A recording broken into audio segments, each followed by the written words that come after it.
conversation between a psychiatrist in the medical centre of the college and a new student. First, you have some time to look at questions 1 to 4.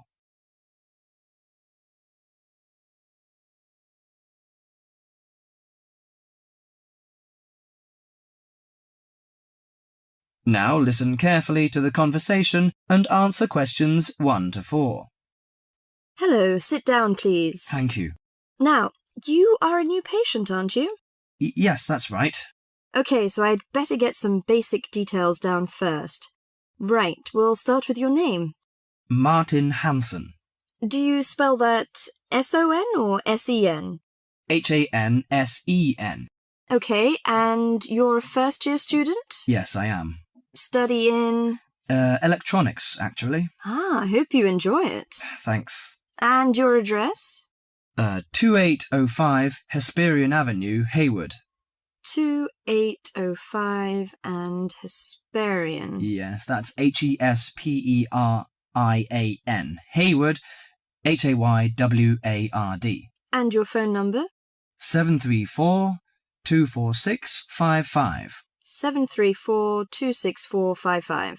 No, you got the 6 and the 4 the wrong way round. It's 24655. Huh?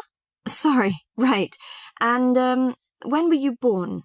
The 15th of June, 1986. Here in New Zealand? No, I was born in Sydney.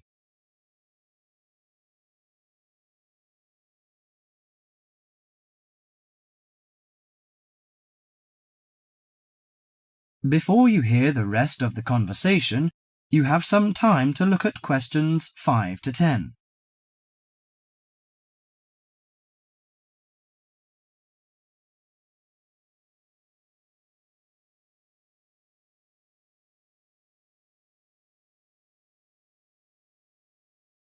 Now listen to the conversation and answer questions 5 to 10. Good. So, what's your problem? Well, frankly, I wonder whether it is a problem. I get the blues, and it lasts for quite a while. I don't know how to... Yes, we all feel sad or get the blues now and again. Generally, our sadness lessens in time, and with the support of friends. However, if the depression leads to difficulty in thinking and greatly disrupts your daily routine, it can be evidence of a psychiatric problem. What do you feel exactly? I always feel sad and worthless. I find it hard to fall asleep and wake up early in the morning. How long has it lasted? Nearly half a month. Do you feel fatigue or loss of energy? Or you may have lost interest or pleasure in usual activities? Yes, sometimes. At first I thought I could overcome it by myself, but I failed, and I'm so glad that you came here. It seems that you are suffering mild depression from your symptoms. Depression? Yes, I feel depressed sometimes. But why would I... Depression may occur as a result of biochemical changes in the body. Alcohol, amphetamines, cocaine, and LSD can bring on depression. Those who have a family history of depression usually have a greater risk of depression. Sometimes the worrying changes in life can lead to depression. I see. I had a really bad breakup of a love relationship. It makes me feel hopeless. Do you think I need some treatment? Yes.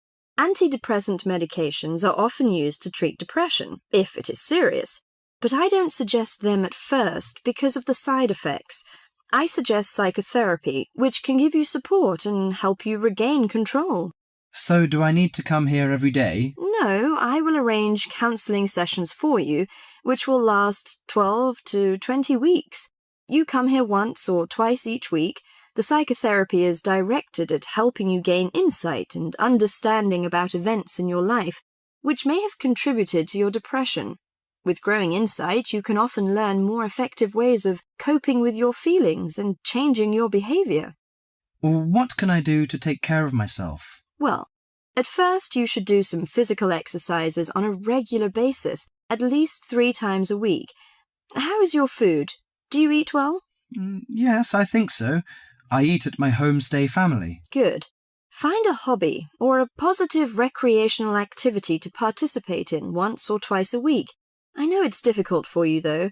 When you feel it's hard to overcome the depression, come to the counselling session. Remember, ask for help if the load is too heavy to handle. Yes, I'll try. So, when will my counselling session begin? I'm going to arrange that for you. That is the end of part 1. You now have half a minute to check your answers.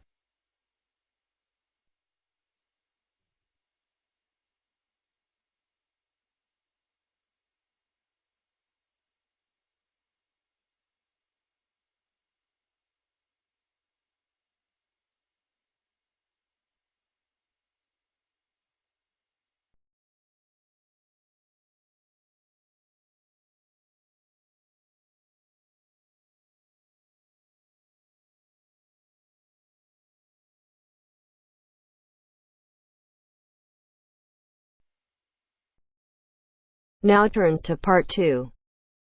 Part 2. First, you have some time to look at questions 11 to 17.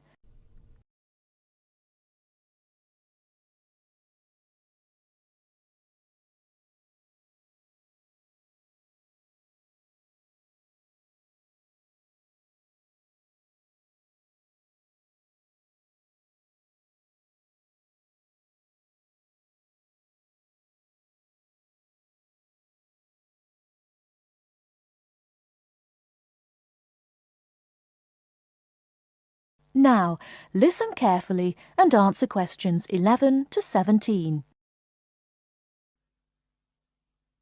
Good afternoon, everyone, and welcome to this short talk on the subject of fireworks. Now, fireworks, as I'm sure many of you know, were invented in China, though there has long been disagreement as to exactly when, or even in which century.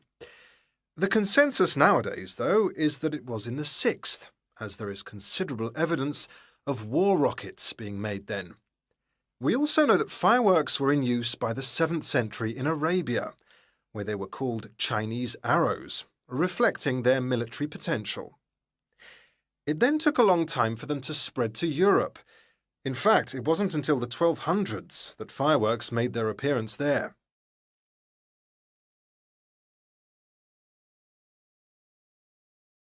The basic ingredients of fireworks have changed little to this day. Their explosive capacity comes mainly from black powder, also known as gunpowder, which is produced from a mixture of charcoal, sulfur, and potassium nitrate. A modern aerial firework, the kind used nowadays in big public displays, not the small rocket type that you might remember from your childhood, is normally made in the form of a shell, often a sphere about the size of a peach.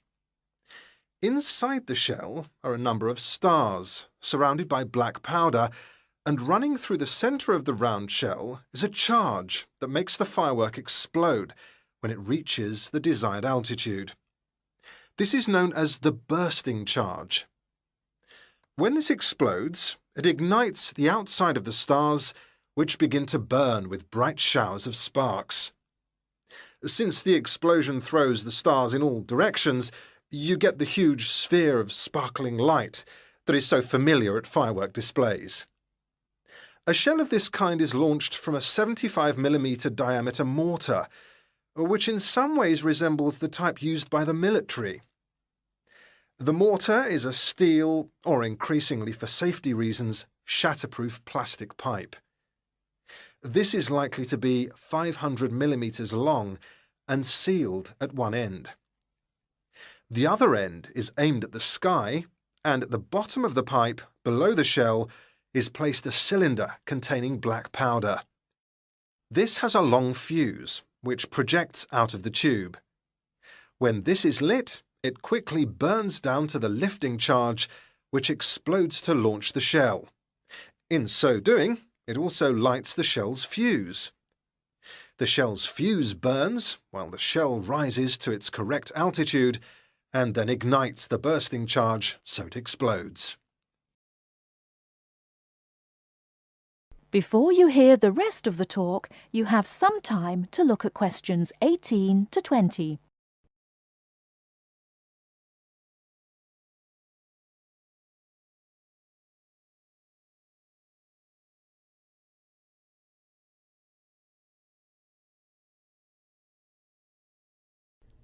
Now listen and answer questions 18 to 20.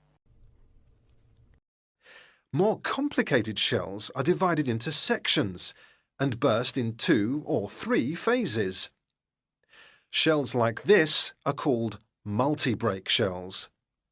They may contain stars of different colours and compositions to create softer or brighter light, more or less sparks, etc. Some shells contain explosives designed to crackle in the sky, or whistles that explode outward with the stars.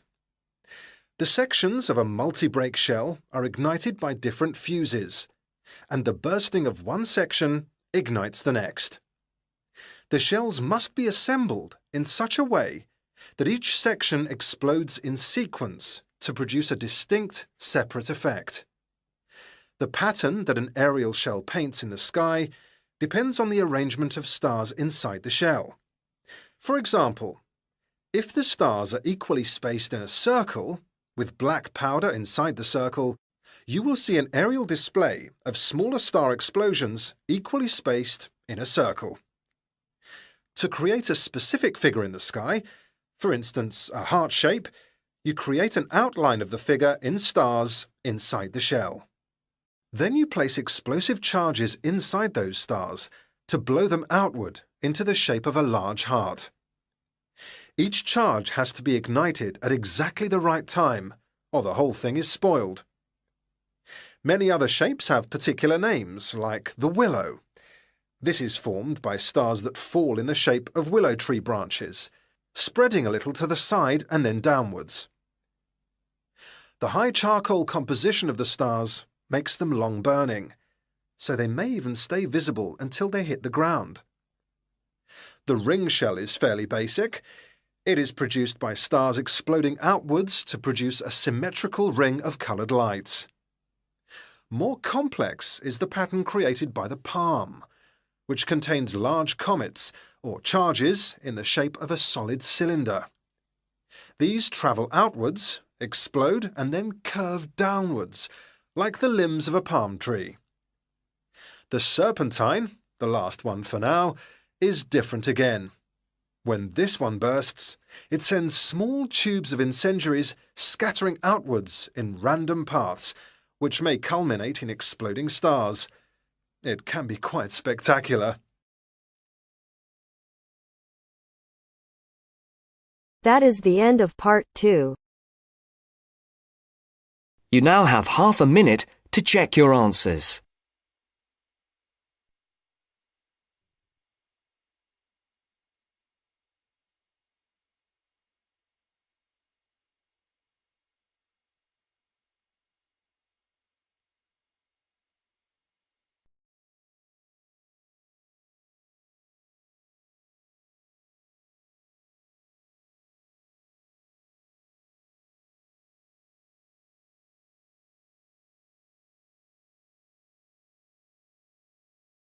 Now turns to part 3.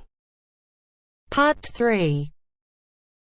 You will hear 2 engineering students, a woman in her 6th year called Linda and a man in his 5th year called Matthew, discussing the benefits of student work placements.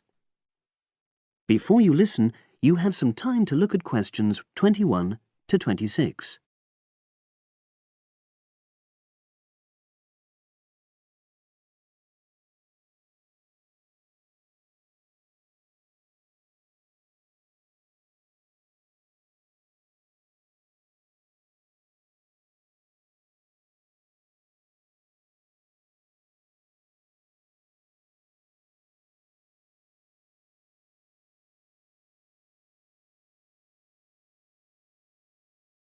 Now listen and answer questions 21 to 26. Hi, Linda. Can you spare a few minutes?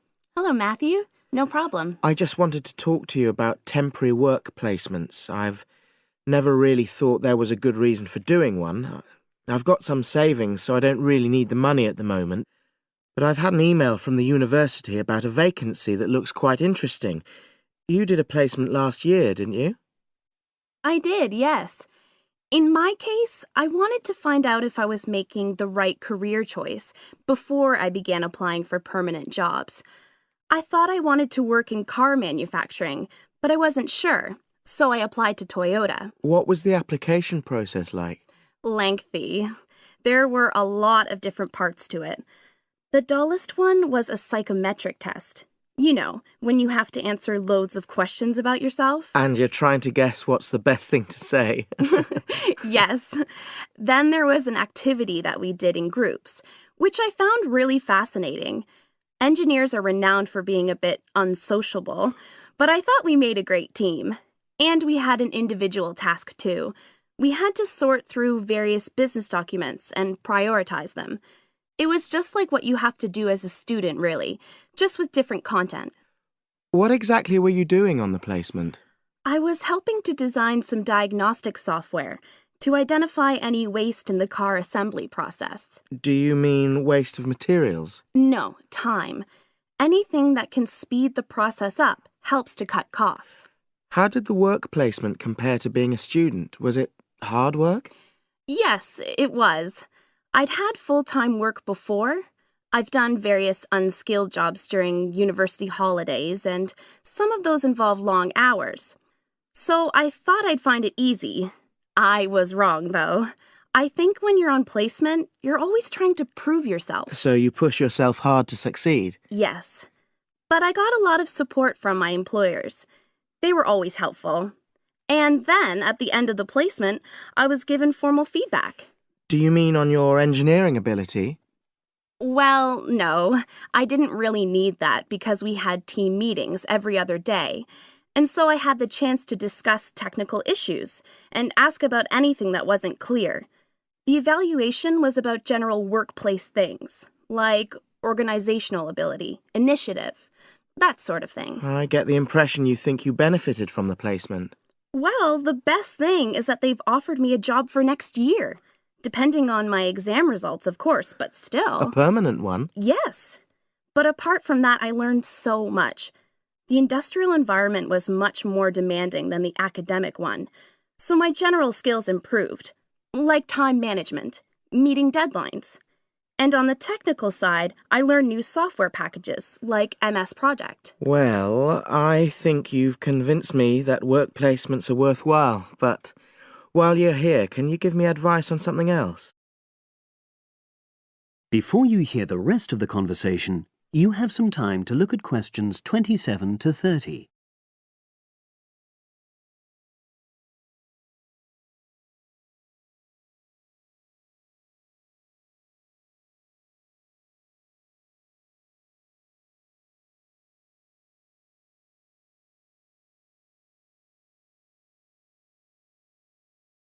Now listen and answer questions 27 to 30. I'm about to make a start on the engineering materials module, and I've got a book list here. Can you have a quick look and tell me what you would recommend? That's if you can remember. Let's see. I do remember some of them. Yes, this one, The Science of Materials. I found the subject quite hard generally, but this book is very accessible, so it suited me. It doesn't cover everything, though. What about this one then, Materials Engineering? Oh, yes. I do remember that. But it's a bit out of date now, isn't it? Unless it's a new edition. I don't think so. But what I liked about it were the pictures.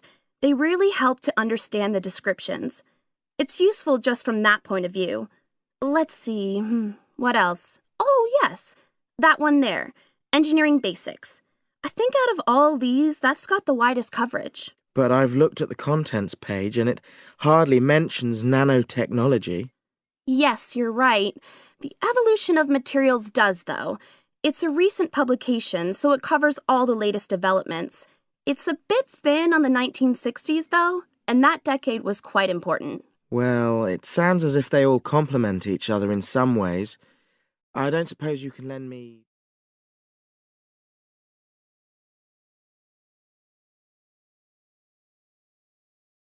That is the end of part 3. You now have half a minute to check your answers.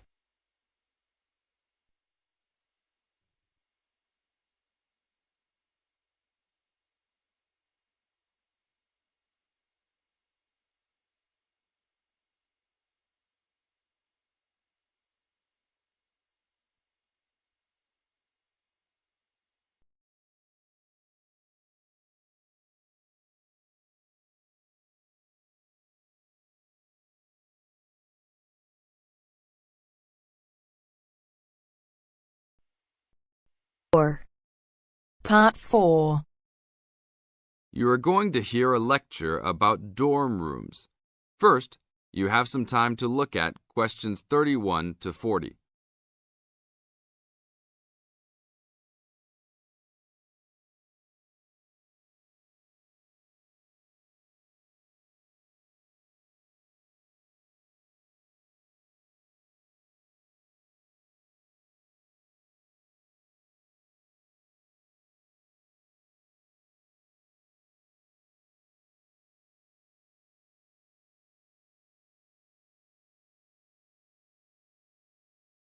Now listen to the tape and answer questions 31 to 40.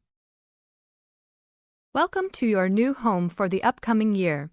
These dorm rooms are among the best in the nation and are the newest ones at this school. So I hope you will all learn to appreciate them and take good care of all the facilities here. I am Gina, and I will be residential advisor in this building for the year.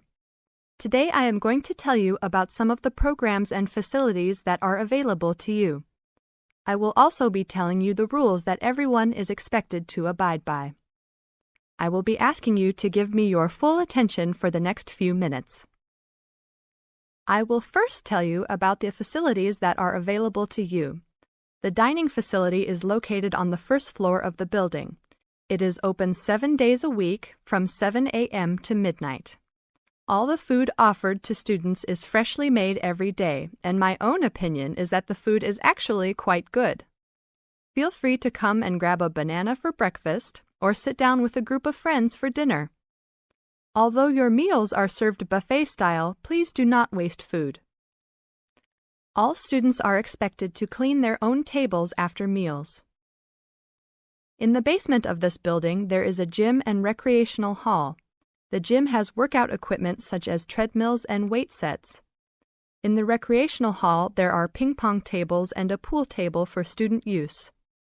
You must sign in when using this equipment, and you will be held responsible for any damages or losses. The gym and recreational hall are open daily from 10 a.m. to 10 p.m. There is a kitchen located on the second floor of this building. Your dorm key will open this door. Inside there is a refrigerator, a microwave, an oven, and a stove. This room is open 24 hours a day, 7 days a week. If you decide to cook a meal, please be considerate to all the students and clean up after yourself. You can use some food in here, but please do not make a mess. Some students do end up having their food eaten from the fridge, so be careful. Don't leave anything that looks like it tastes really good. Do not leave pots and pans lying around in the kitchen. Please store these in your room. There are many programs being sponsored by our building this year. One of the most popular is our Saturday morning outings. In the past years, these trips have included going fishing, hiking, cycling, ice skating, and even going to the beach. There will be a listing of scheduled events coming out soon. The university sponsors these trips, so transportation will be provided.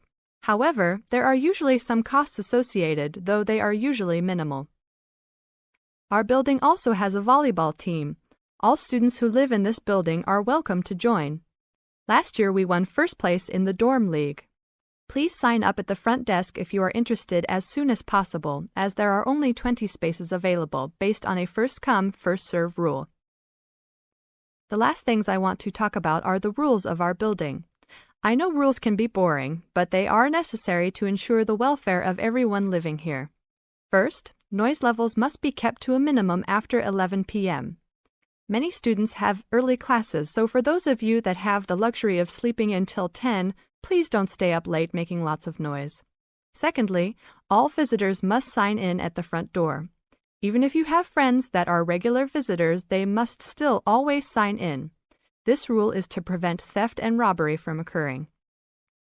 Thirdly, alcohol and drugs are not permitted in this dorm in any place or at any time.